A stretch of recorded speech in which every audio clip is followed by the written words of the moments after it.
Trading card games are about far more than just the value of the things inside the box. Take Magic the Gathering, for example. It is by and far the world's most played trading card game, and I have built more friendships, relationships, and business opportunities and things like this channel around this game than I could have ever possibly imagined.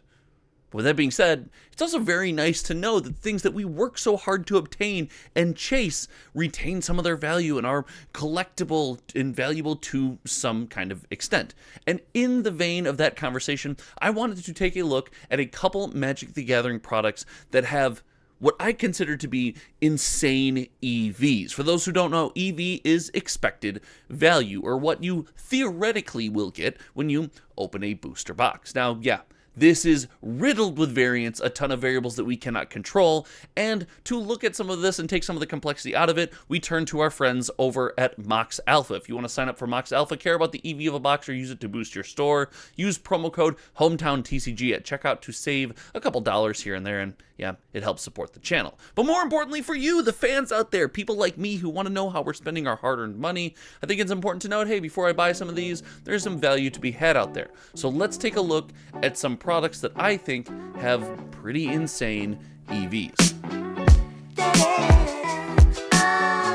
As always, if you like what we do around here and you're a fan of Hometown TCG, or heck, find yourself watching my videos more than you think you probably should, click that subscribe button down there, because for a small channel like mine, it helps more than you can possibly imagine. And when we have this discussion today, I don't want to just be like, hey, here's this product with this EV and this product with this. I think there's a deeper factor that goes on in there. Magic and these trading card games are not just about EV, and heck, EV is not always just about, hey, is this card good or not? There's an emotional tie to this. There's different aspects when it comes to how much a product is worth to fans like you and I plan to break all of that down. And I'm going to start with what I would consider to be a controversial set, not for its popularity, but for, well, let's just say what it did to our beloved game. And that set is none other than Modern Horizons 3, specifically the Modern Horizons 3 Play Booster Box. If you have watched this channel for a while, you've seen I have a stack of Play Boosters up here that I keep around because when my friends come over and I want to play Magic the Gathering, heck,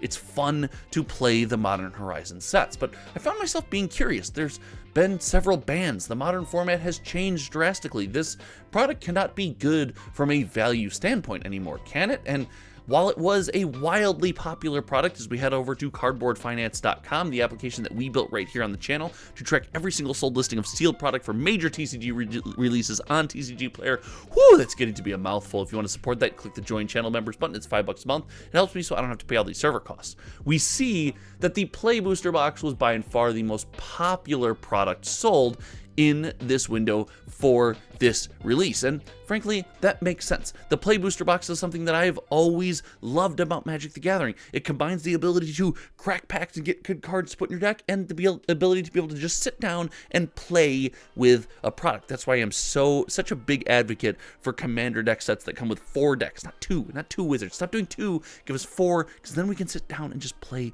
in a pod. I digress. Modern Horizons 3, amazing product, but it's gone through some bumps in the road. We've seen Nadu bans. We have seen the most recent modern bans that have changed the format, brought things back like Faithless Looting and Opal, and for a brief moment, Splinter Twin. But what does it say about this product? Well, while this product is still at a fairly stable price like we looked at, the EV of this product, according to Mox Alpha, is pumping. And it makes sense when you take a look at the cards in the box. Ocelot Pride, Callies of the Vast, Ulamog, the Polluted Deltas, Fetch Lands, all of the cards in this product are insane. This is a wonderful product with a ton of value in the box. And while yes, there does represent a standard deviation or variance in those boxes where you can get, miss out on things, and you are going to have the idea of you could crack packs, everything could be worthless.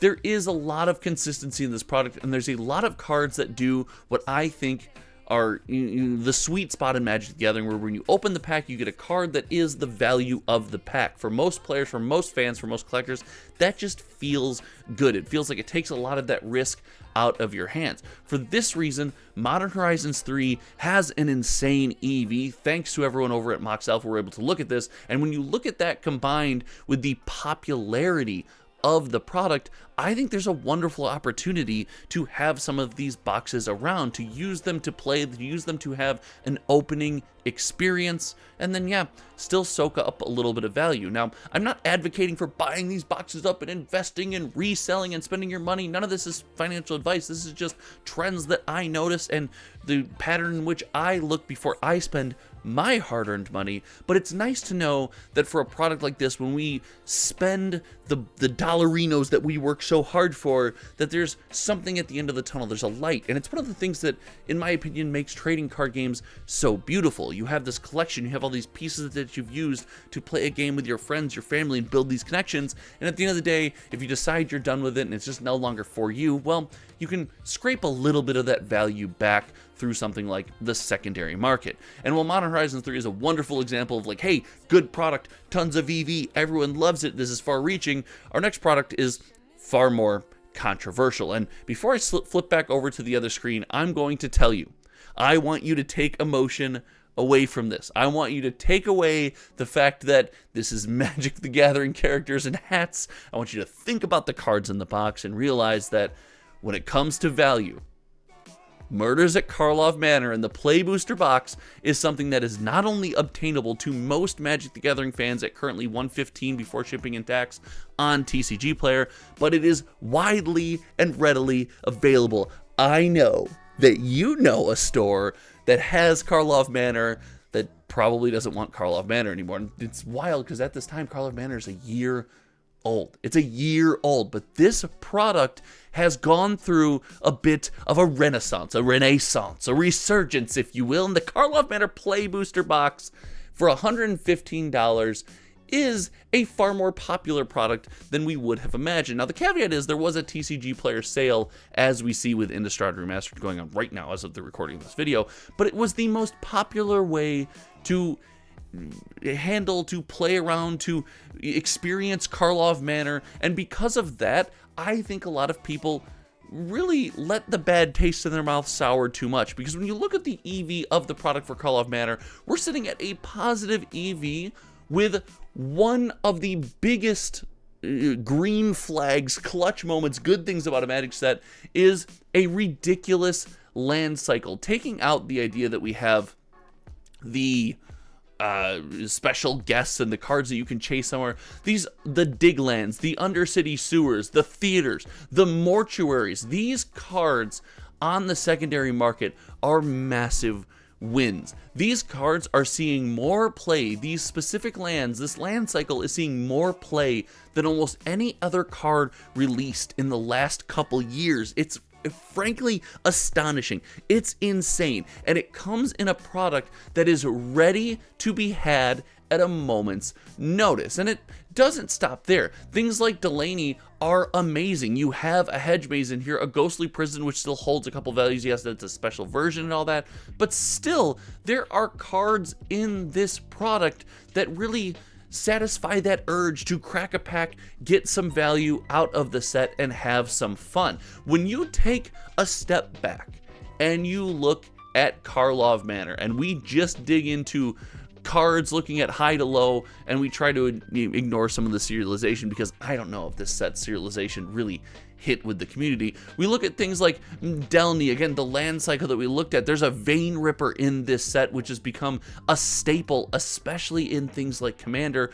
It's just wild. Archdruid's Charm is one of the least popular cards in the set, and it is, or not the least, but it's a less popular card in the set, and it is wildly valuable, versatile, and will be played for a long time. You got fan favorite Massacre Girl, War Leader's Call, which warped a format, Leyline of the Guild Pack, still running amok in Modern, although not so much with the changes, and you add all this up, you put it in a wonderful stew, and you get an experience to open these cards, to have some of these boxes, to either put them on the shelves, play with them with your friends, crack some packs, and still retain a good amount of that value. This is the beautiful dance of the trading card game. The value in the box, the experience that you have, the value that you put to that, as well as the value that you hold in playing the game and hanging out with your friends.